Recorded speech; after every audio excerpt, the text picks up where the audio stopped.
Bienvenidos al podcast del día 17 de diciembre. Tenemos varias noticias por ver. Hay que hablar de la manifestación que ha tenido lugar en Pamplona contra la moción de censura de Bildu y PSOE para arrebatarle a Unión del Pueblo Navarro la alcaldía. De eso tendremos unas cuantas noticias. Hablaremos también de que hay una diputada de Bildu que era líder de Batasuna cuando ETA atentó contra una escolta del PSOE. Lo que pasa es que el PSOE tiene la memoria muy corta y no se acuerda de esos 12 socialistas asesinados por la banda terrorista ETA. Tenemos que hablar también del tema del Laufar, porque ahora Rufián vuelve a cargar, como hiciese hace unos días Miriam Nogueras, contra los jueces. Hablaremos del fracaso de Tierra Firme, el libro de Pedro Sánchez, que no está ni siquiera en el top 10 de ventas, a pesar de que ha sido publicitado a bombo y platillo, incluso desde el medio La Moncloa, que se supone que es para actos institucionales.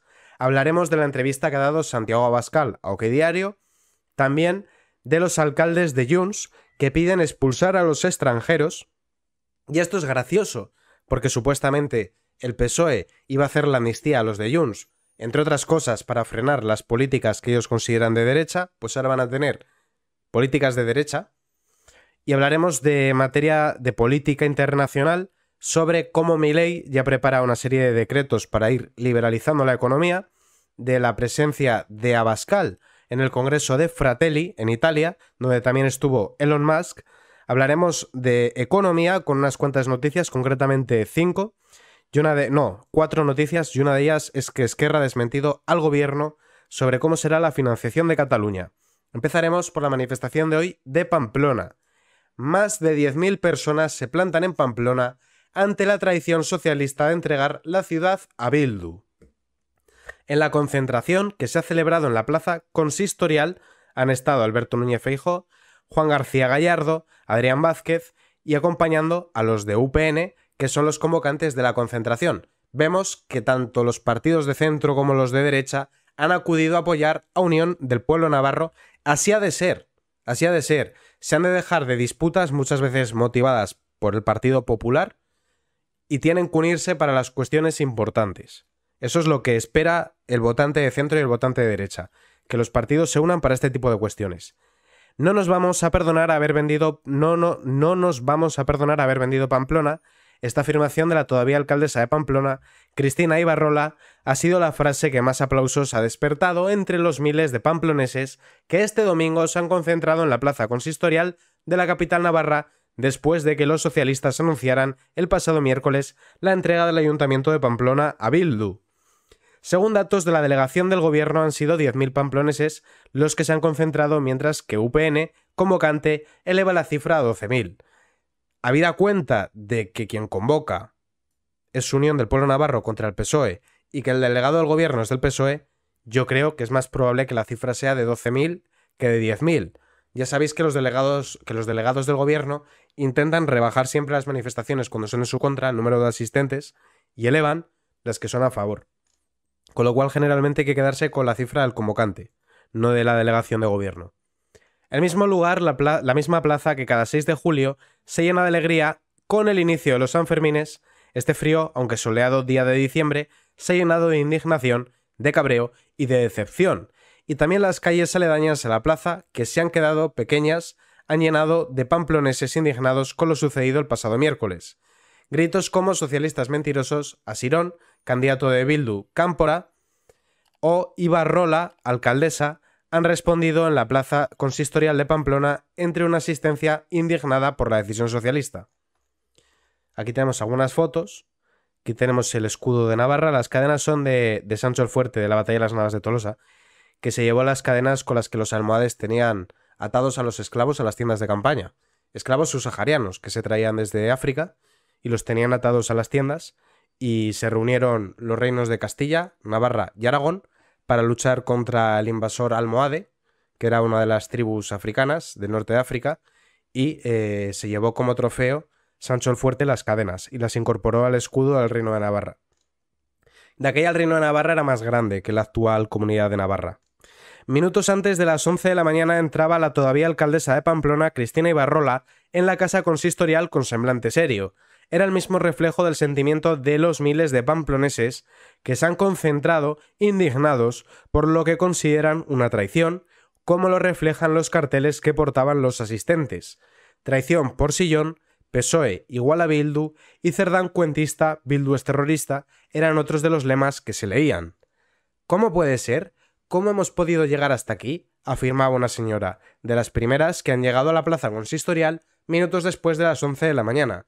Ella misma recordaba, aumentando su indignación, cómo el PSOE ha entregado la alcaldía de Pamplona a una persona como el concejal de Bildu, José Abaurrea, segundo de Asirón, que no solo está condenado por agresión a agentes de la policía municipal, sino que fue incapaz de condenar el asesinato del concejal de UPN, Tomás Caballero, en el 98, cuando el propio Abaurrea era también concejal y se sentaba frente a Caballero. Los propios hijos de Tomás Caballero, con la senadora y teniente alcalde del Ayuntamiento de Pamplona, María Caballero a la cabeza, han estado presentes en la concentración. También han querido acudir otros políticos del ámbito nacional, como Núñez Feijóo, Juan García Gallardo o Adrián Vázquez, y significativa del grave momento que vive Pamplona ha sido la presencia de los expresidentes de Navarra, Miguel Sanz y Yolanda Barcina, que supieron gobernar Navarra sin ceder, al contrario de lo que ha hecho la actual presidenta María Chivite, ante la izquierda abertzale. No se podía decir que la concentración ha transcurrido en un ambiente festivo, como sucede en otras manifestaciones, porque el ambiente era de indignación, pero de una indignación sosegada, pacífica. Bueno, generalmente las manifestaciones de derecha tienden a ser pacíficas y las calles acaban prácticamente más limpias que cuando empiezan las manifestaciones. Y en cambio, cuando se manifiesta la izquierda, pues ya vemos que se rompen lunas, que se rompen escaparates, que se queman contenedores, que acaba eso hecho una auténtica porquería. La protesta por la que la alcaldía de Pamplona queda en manos de Bildu en imágenes. Vamos a ver algunas fotografías de los sucesos. Aquí vemos la plaza llena. Vemos los asistentes, se leen traición por sillón, algunos de los carteles que portaban los manifestantes. Banderas de España y de Navarra.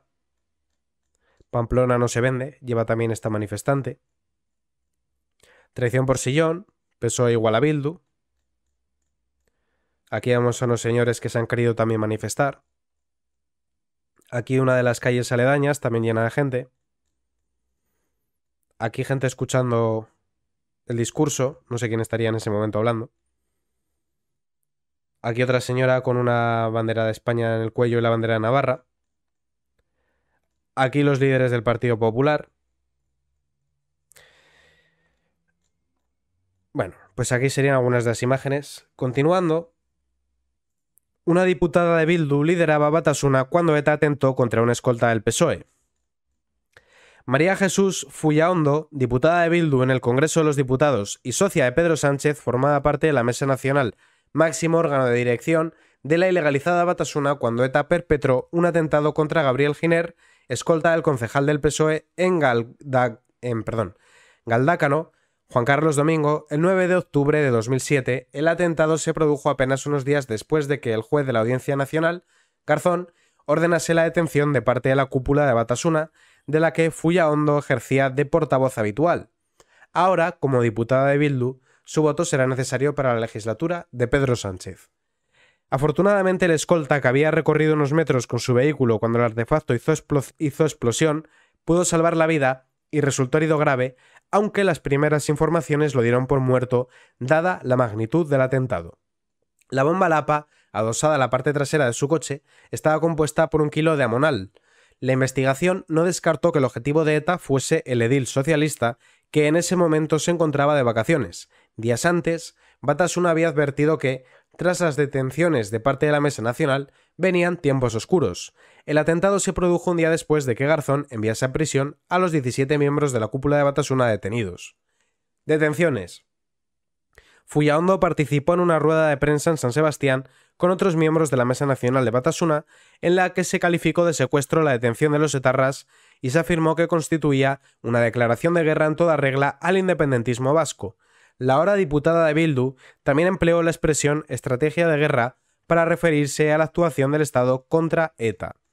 En un auto fechado el 18 de octubre de 2007 y en el que Garzón ordenaba el ingreso en prisión incondicional de 2 integrantes de Batasuna, Asier Imaz y Gorka Díaz, el juez advertía que la voluntad de los que componen la estructura Batasuna, y en particular los componentes de la Mesa Nacional, entre los que estaba Fullaondo, claro está, estaba claramente abocada a una estrategia violenta convergente con ETA y otras estructuras ilegales del complejo terrorista liderado por esta.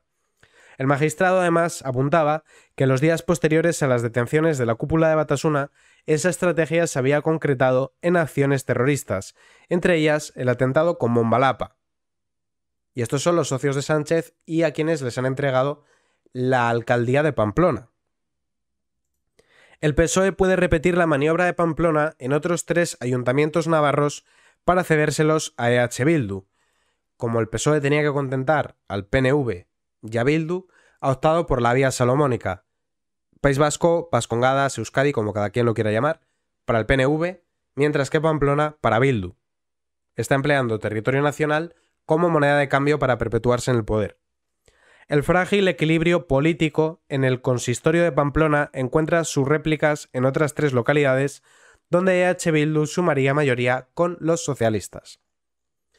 El PSN, justificaba el Partido Socialista Navarro, justificaba en un mensaje enviado a su militancia la decisión de apoyar la moción de censura de Bildu en Pamplona, que suponía arrebatar el consistorio a Unión del Pueblo Navarro en la supuesta parálisis del consistorio, su utilización para confrontar con los gobiernos de España y Navarra, y en el que atraían a los abertzales a una serie de principios democráticos. El propio Rubalcaba dijo que si tú intentabas acercarte a la ETA, a Esquerra y tal, no ibas a conseguir atraerlos, sino que eras tú el que se iba a volver así, que es lo que ha pasado con Sánchez. Y eso lo decía el propio Rubalcaba, cuando hablaba de gobierno Frankenstein. Una explicación que no ha satisfecho a la oposición, que enmarca la cesión en un acuerdo secreto entre el PSOE y la formación de Arnaldo Otegi para que Sánchez siga en la Moncloa. Lo cierto es que el de Pamplona no es el único ayuntamiento de Navarra que se sostiene en una frágil estabilidad.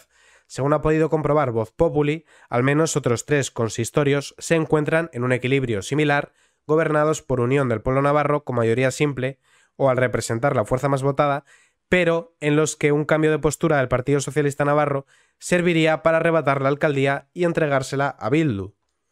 Por el momento no se han dado pasos en ese sentido.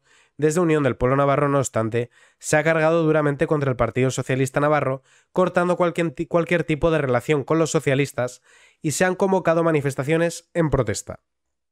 Los abertzales podrían replicar la misma maniobra en otros ayuntamientos navarros y poner en jaque al gobierno de los regionalistas navarros en 3 municipios.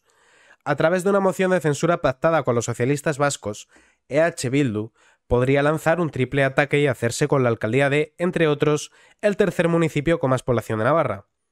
Los ayuntamientos de Valle de Ergués, Barañain y Estella reúnen condiciones similares a las que en Pamplona han favorecido el pacto entre Bildu y PSOE. En los 3 consistorios existe un reparto de mayorías donde Unión del Pueblo Navarro lidera como primera fuerza política. Tierra firme de Pedro Sánchez, ahora toca reír un poco, tampoco van a ser todo malas noticias. Tierra firme de Pedro Sánchez fracasa en su primera semana de promoción, no alcanza el top 10 de ventas. Pedro Sánchez acaba de publicar su nuevo libro, no lo ha escrito él, por cierto. De hecho, hay un vídeo en mi canal principal donde entramos a ver toda la cuestión del libro de Sánchez, que ha sido un tremendo fracaso. La gente se lo está tomando a pitorreo y le dan la vuelta al libro. El vídeo en cuestión, además, es que para que no quede ninguna duda, en la propia miniatura he puesto fracasos este vídeo aquí. El libro de Sánchez no gusta a los españoles. Recomiendo que veáis el vídeo porque está lleno de detalles de todo lo referente al mismo, de cómo lo han ido promocionando, cómo lleva a los ministros para llenar todas las butacas y no hacer el ridículo, cómo lo promocionaron en Moncloa, cómo los españoles cuando lo ven en las librerías lo ponen boca abajo. El libro ha sido un fracaso, pero es que además ni siquiera lo ha escrito él. Lo ha escrito una escritora que fue la que le escribió también el libro el de Manual de Resistencia. Y además, ya sabéis que quienes escriben las memorias y tal suele ser gente que tiene una trayectoria reconocida, gente que ha sido galardonada por su trayectoria en su campo y generalmente cuando están ya pues en el cenit de su vida, o sea, cuando ya están a punto de irse para el otro barrio. Y este no, este está todo el rato escribiendo libros como si fuese un VIP, como si fuese una persona muy importante, y lo que es un mamarracho que no hace sino el ridículo y que nos hace quedar mal a todos. Pedro Sánchez acaba de publicar su nuevo libro Tierra firme. El actual presidente del gobierno, Sanchinflas, bueno, presidente, esto ya sabéis que yo siempre lo pongo entre comillas, publicó su nuevo libro Tierra Firme el pasado 4 de diciembre. El líder del Ejecutivo ha decidido dar luz a su nueva obra en una época marcada por el rechazo de gran parte de la sociedad española hacia sus pactos con partidos independentistas. Tierra Firme ha sufrido boicot por todas partes desde que en librerías la obra del jefe del Ejecutivo esté colocado en diferentes secciones o al lado de títulos como Pedro y el Lobo, grandes traidores a España, o la novela El Mentiroso. Y eso no es todo. Desde Amazon han tenido que eliminar comentarios por violar las pautas marcadas por la compañía. Al principio yo leí algunos de esos comentarios y le estaban poniendo que no valía ni como papel para ir al baño. O sea, la gente estaba poniendo en su sitio la obra de Pedro Sánchez. Ha pasado ya una semana de promoción con entrevistas en varios medios, incluida Radio Televisión Española, además de la grandilocuente presentación en el Círculo de Bellas Artes de Madrid de la mano del presentador Jorge Javier Vázquez y la periodista Ángeles Caballero, además de los 14 ministros que acompañaron a Sánchez, que esto es ridículo. Ridículo. Que pongas a los ministros en las butacas a llenar sitio. Aunque esta campaña parece no haber sido suficiente para colocar a Tierra Firme en las superventas de grandes librerías. El mismo día de la presentación, la llegada de Pedro Sánchez fue recibida con insultos y abucheos, como no podía ser de otra manera, porque este dice que el mundo le quiere y que le ama, pero es el primer presidente que no puede poner un pie en la calle, porque la gente le odia. Aunque con dificultad, el líder del PSOE sí ha conseguido posicionarse en torno al top 20 de ventas de más de una librería. En Voz Populi nos hemos puesto en contacto con algunas de estas grandes compañías, aunque no han podido revelarnos los volúmenes de ventas, en la sección de más vendidos de su página web hemos descubierto el puesto que ocupaba el libro. Me imagino que Rosa Villacastín habrá comprado como 3.000 o 4.000 ejemplares. En la misma página de Amazon, Tierra Firme se encuentra el número 20, en la lista de la librería del Corte Inglés en la 21 y en FNAC asciende hasta el 16. En otras grandes librerías, como la Casa del Libro, también se encuentra entre los libros de no ficción más vendidos, aunque sin ocupar el top del ranking. ¿Cómo que no ficción? Si son todo cambios de opinión, claro que es ficción.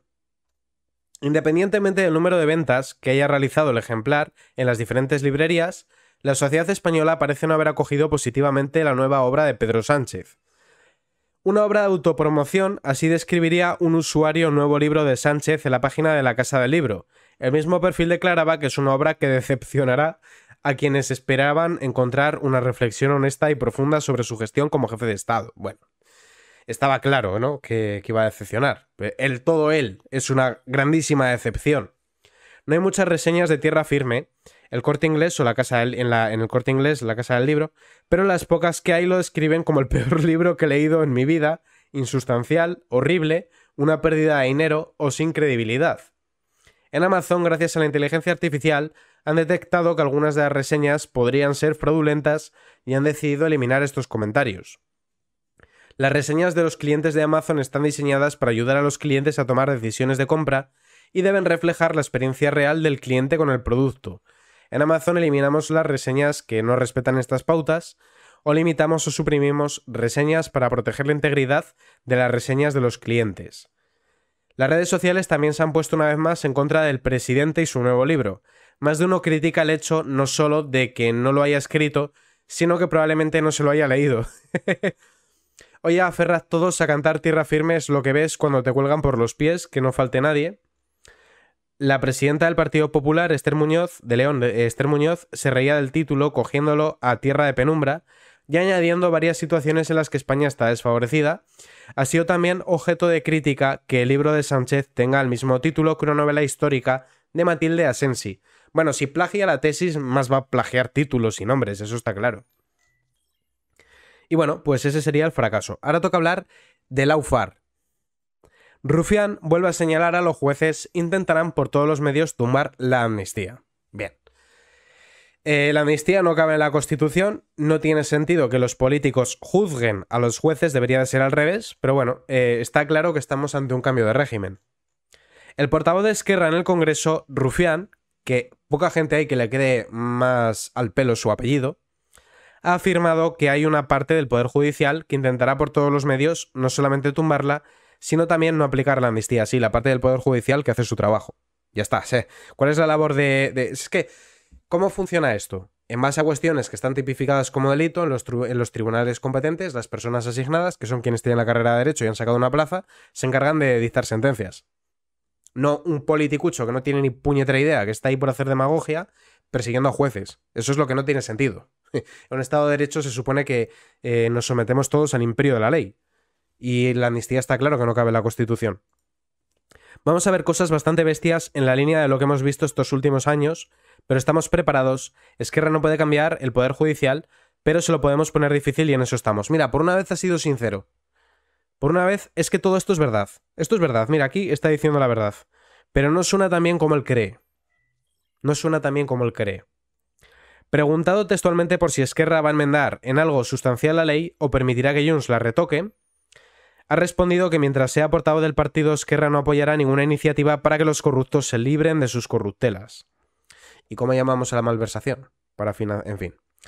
No nos cerramos a mejorar cualquier ley, pero no presentaremos enmiendas condenadas al fracaso.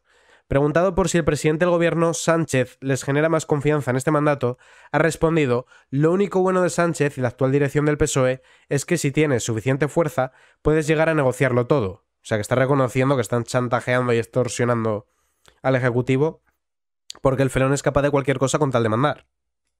Es así. Que lo dijo en el Congreso, además. ¿Ves a los de Ciudadanos? Eso le dijo. ¿Ves a los de Ciudadanos?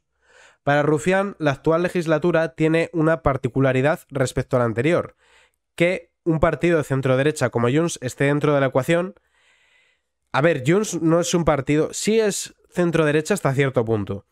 Junts per Cat es de derecha pura y dura. Sí que es verdad que cuando quitaron lo de per Cat y dejaron solo Junts, absorbieron a parte de los independentistas de centro. Pero la voz cantante los llevan los derechistas. Que por cierto, y aunque esto pueda ser impopular, si se dejaran del rollo independentista, yo preferiría a Junts o al PNV por encima del PSOE.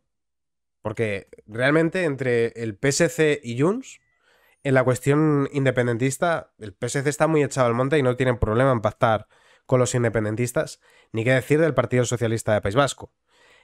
En cambio, con Junts y, como lo veremos luego, con la política migratoria y tal, quitando la cuestión soberanista, son partidos que, bueno, defienden cosas bastante coherentes. En tema de hay que respetar la tradición, hay que permitir libertad de mercado, hay que respetar la propiedad privada. Una lástima que la deriva que hayan tomado haya sido, de un tiempo a esta parte, alejarse del soberanismo para abrazar el nacionalismo. Eso la verdad que bastante triste. O mejor dicho, una vuelta a los orígenes. Cuando Sabino Arana soltaba sus tesis nazis vomitivas, donde vertía odio contra los malvados maquetos y decía que la raza vasca era superior. O las barbaridades que vomitaba Torrá del ADN español y de las taras genéticas y todas esas tonterías que decía. Preguntado por si podía haber alguna colaboración con Podemos para las elecciones europeas, ha asegurado que le encantaría. Y ahora vamos a hablar de la entrevista que ha dado Abascal para OK Diario. Abascal: no temo acabar en la cárcel, pero con la deriva autoritaria del gobierno todo es posible. De hecho, que empleen la fiscalía para perseguir las declaraciones de Abascal en Argentina, que ni siquiera fue en España, que fueron unas declaraciones templadas. Otra cosa es que hayan querido usarlo ahora para desviar la atención por la coyuntura. Las palabras que tuvo Abascal de que llegará un día en el que el pueblo querrá colgar a Sánchez por los pies, en cualquier otro momento no hubiesen causado ningún tipo de sorpresa. Cosas iguales o peores se han dicho en otros partidos, y además todo el mundo entiende que es una frase hecha.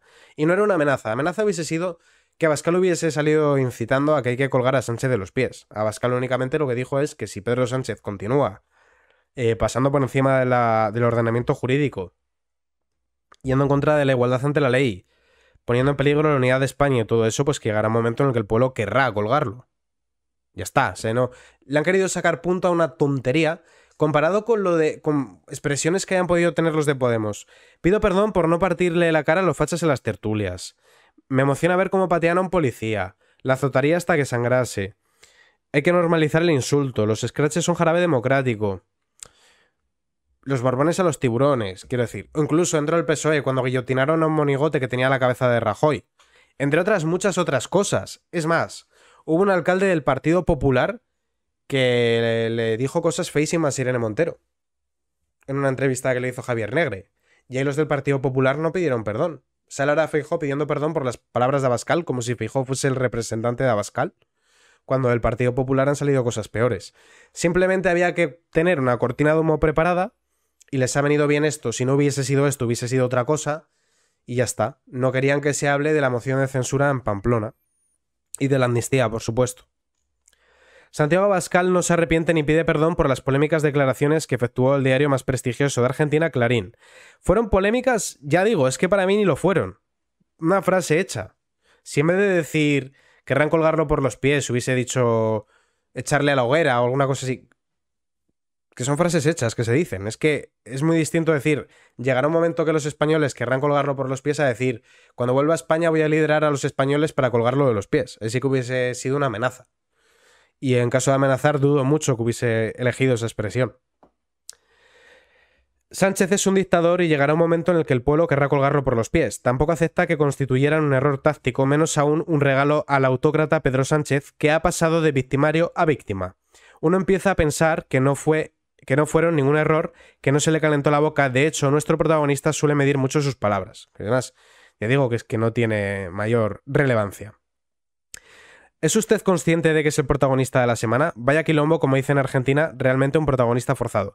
A colación de eso, quiero remitiros otro vídeo que he hecho hoy, que es este de aquí, que pone falsos.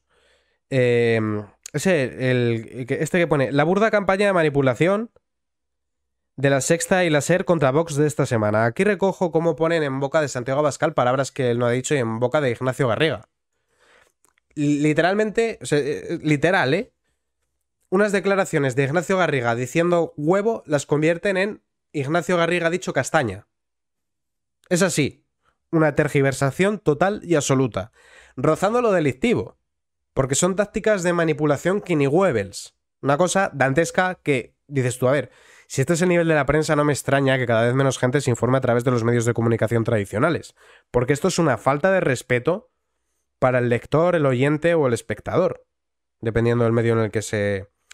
Porque tú tienes que tomar como a un adulto, con criterio, con análisis crítico a la persona que te está leyendo, que te está escuchando. Es un mínimo de respeto. No tratarle como un niño y mentirle, que es lo que hemos visto. ¿No se arrepiente de sus palabras? Pues no me arrepiento. La lengua española es de una extraordinaria riqueza y hay muchas formas de expresar el hartazgo del pueblo. No expresaba un deseo personal. Podía haber utilizado muchas otras, ya lo dije el otro día en la tribuna del Congreso, desde echar a la hoguera o correr a gorrazos. Usted en un mitin pidió a sus seguidores que le echasen a la hoguera si no cumplía sus promesas. Efectivamente, y creo que no lo he dicho una vez sino muchas. Es mi modo de hablar. No, pero es que no hay absolutamente nada que matizar. Y el hecho de que tenga que salir a Abascal a dar explicaciones nos muestra el estado en el que estamos, en el que a la izquierda se le tolera cualquier cosa y la derecha tiene que ir pisando huevos. Yo no me parece ni necesario que tenga que salir a dar explicaciones. ¿Por qué tiene que dar explicaciones? De algo que todo el mundo entiende que no es literal. Que, de verdad. El grado de ridículo al que hemos llegado en este país, donde tienes que andar pidiendo permiso para hablar y disculpándote después de decir algo. Por favor, por favor. Y Santiago Abascal ha hecho muy bien en no pedir perdón. Porque tú no tienes por qué pedir perdón si no has hecho nada malo. ¿Qué le dicen por la calle? La gente está harta, no voy a reproducir las frases explícitas de lo que la gente piensa de Pedro Sánchez, pero todo el mundo entiende que es lo que he dicho. ¿Pero no cree que le ha hecho un favor a Sánchez convirtiendo al victimario en víctima? ¿Es que yo no le he convertido en una víctima? No lo ha hecho, de hecho. No lo ha hecho. Han sido los medios de comunicación... Bueno, medios de comunicación. Medios de comunicación. No merecen ese título. No lo merecen. Le convierten en una víctima sus medios, exactamente, que eligen esa frase y no cualquier otra. Si nosotros estamos pensando en cómo reaccionará la izquierda y sus medios, no podríamos hablar y nos tendrían exactamente donde quieren tenernos. Dijo que las declaraciones eran lamentables y las condenó, refiriéndose a Feijóo, claro, que es una palabra más dura que mi expresión. Es una pena porque la izquierda le tiene exactamente donde quiere tenerle.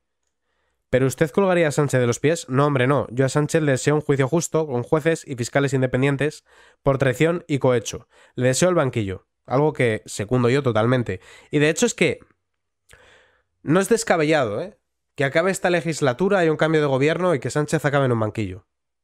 Que se renueve el Constitucional. Sánchez ha hecho méritos más que suficientes para sentarse en un banquillo. Más que suficientes. Y no solo por traición. por muchas cosas más, porque es la ilegalidad y la mentira y muchas tantas cosas negativas hechas persona. Hechas persona. Y de hecho yo ni creo que acabe esta legislatura. Desde luego por traición podrían enjuiciarle y condenarle. No sé qué es más fácil hacerlo realmente, porque esto es como lo de Al Capone, que al final acaba enjuiciado por delitos mucho más leves de los que le correspondían. Lo digo porque la fiscalía le va a imputar un delito de odio. Bueno, esto realmente no creo que prospere el delito de... Es que, para empezar, el delito de odio es un delito que no debería ni de existir, porque a ver si ahora no vamos ni a poder siquiera odiar. Pero aparte que no hay delito de odio ninguno. El delito de odio sería incitar a la gente a atacar a personas de una minoría, por ejemplo. Pero el decir, no, es que la gente se va a enfadar contigo. Porque la traducción de lo que dijo Abascal es la gente se va a enfadar con Sánchez. ¿Dónde está ahí el delito de odio? No tiene sentido, es un despropósito. Vamos a ver ahora la patata caliente. Alcaldes de Junts piden poder expulsar a los delincuentes extranjeros que reincidan. Yo estoy totalmente de acuerdo. Una persona que delinque hay que echarla.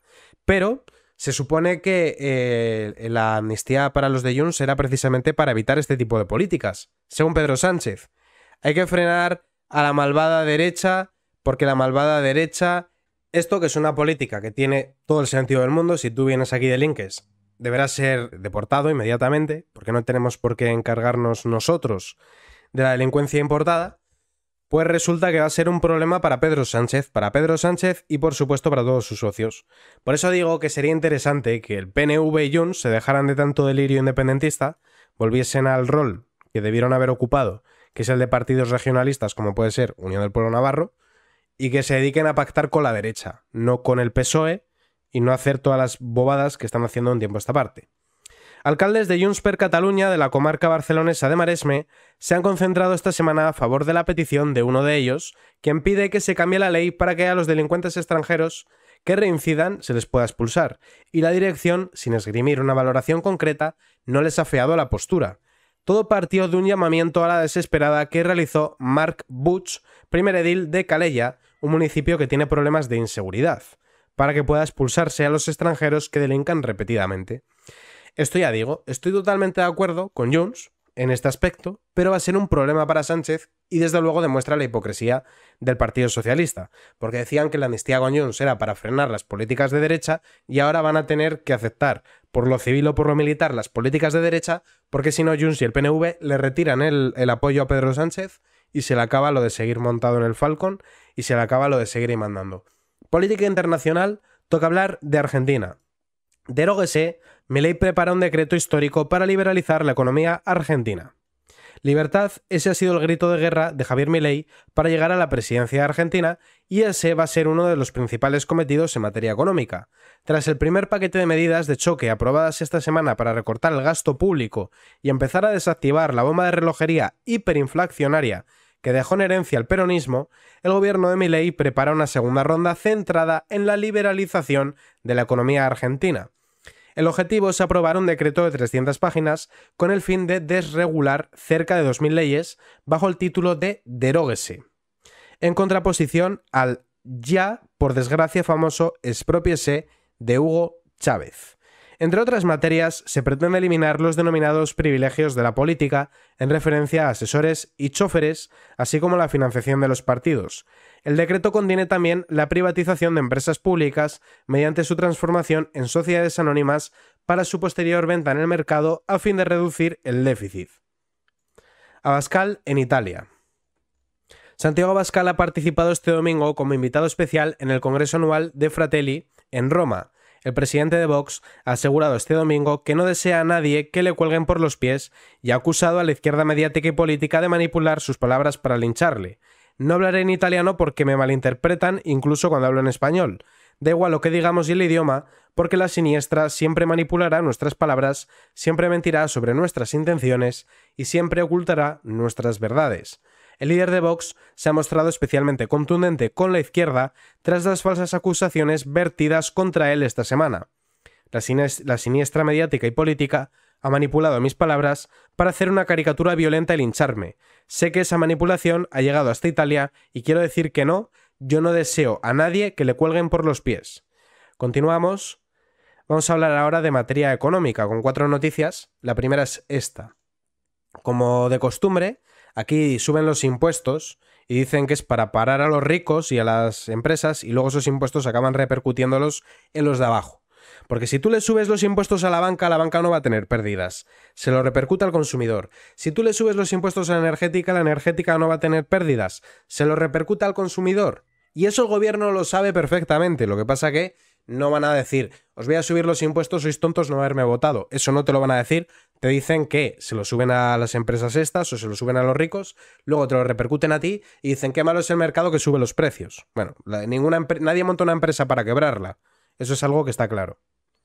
Expertos alertan que la banca incrementará los tipos de los préstamos si Calviño no suaviza el impuesto.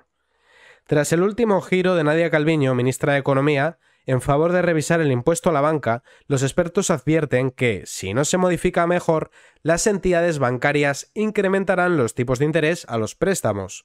Los bancos van a seguir dando los créditos a empresas que puedan, pero endurecerán las condiciones por la vía del tipo de intereses a las comisiones. Perdón, de intereses o de comisiones. En consecuencia, Córdoba, que es profesor de Economía Financiera, se posiciona en la línea de los bancos, gravar los ingresos y no los beneficios. Sería injusto atacar los beneficios porque una empresa gestione mejor que otra. Lo que no tiene sentido es que la penalice por ganar más. No, pero el modelo de España es eso. Si tú haces las cosas bien y tienes beneficios, el gobierno te lo quita. Y si tú haces las cosas mal, el gobierno te rescata. ¿Qué mensaje mandas? Que si tú haces las cosas bien te castigarán y si haces las cosas mal te darán un premio. Esa es la manera de hacer política de España. Es la manera nuestra de hacer política, lamentablemente, porque eso conduce a la mediocridad. La mejor opción sería una tasa que afecte a los tipos de interés, o más que eso, al margen que tengan intereses por no pagar los depósitos. Sería beneficioso porque los depósitos podrían subir. Otra opción, las comisiones de servicios, por ejemplo, en el momento en que se cobran unos precios excesivos por transferencia, por las tarjetas de crédito, las revolving, que cobran unos intereses del 2%, ir discriminando. España perderá 500 millones al quedarse sin la agencia antiblanqueo de la Unión Europea, que esto es uno de los pagos que se han hecho para que Nadia Calviño esté de presidenta del Banco Europeo de Inversión. Inversores consultados por The Objective dan por perdida la sede de la nueva agencia antiblanqueo de la Unión Europea a la que se postula Madrid.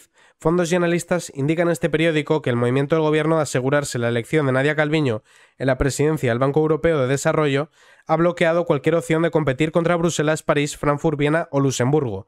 Perderemos una inversión cercana a 500 millones de euros. Pero eso no es nada, chiqui, eso quitas y pones. Concretamente, el bolsillo del contribuyente, al bolsillo de Sánchez y de sus amigos como Nadia Calviño, que tendrá un sueldo de más de 300.000 euros anuales. Del mismo modo, lamentan que por privilegiar los proyectos personales de la vicepresidenta, la elección del Ejecutivo perjudique un proyecto estrella que podría haber atraído una inversión de cientos de millones de euros a Madrid y a España y que podría haber generado 1.000 empleos directos y otros 10.000 indirectos. Perdemos todos, gana Nadia Calviño. Y finalmente, dos noticias más. Esquerra desmiente al gobierno el acuerdo con el PSOE si recoge una financiación singular para Cataluña, pero no mintió. Cambió de opinión. Mentir es un juicio moral. ¿Vale? Que os quede claro. No mintió, cambió de opinión. Mentir es un juicio moral. No mintió. Esquerra desmiente al gobierno. La portavoz de Esquerra en el Senado, en una entrevista con Europa Press, anima al PSOE a tener voluntad política para un referéndum.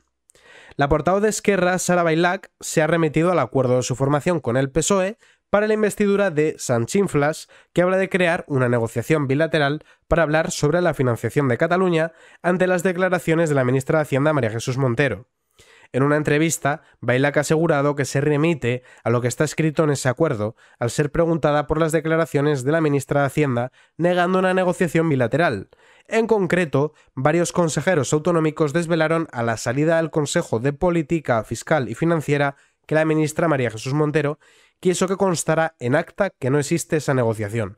Y finalmente, última noticia de economía y por ende última noticia del podcast, la AIREF pone contra las cuerdas a Hacienda con un documento que desacredita sus cuentas una a una. Cambiaron de opinión también con las cuentas. La Autoridad Independiente de Responsabilidad Fiscal vuelve a poner contra las cuerdas las cuentas del gobierno.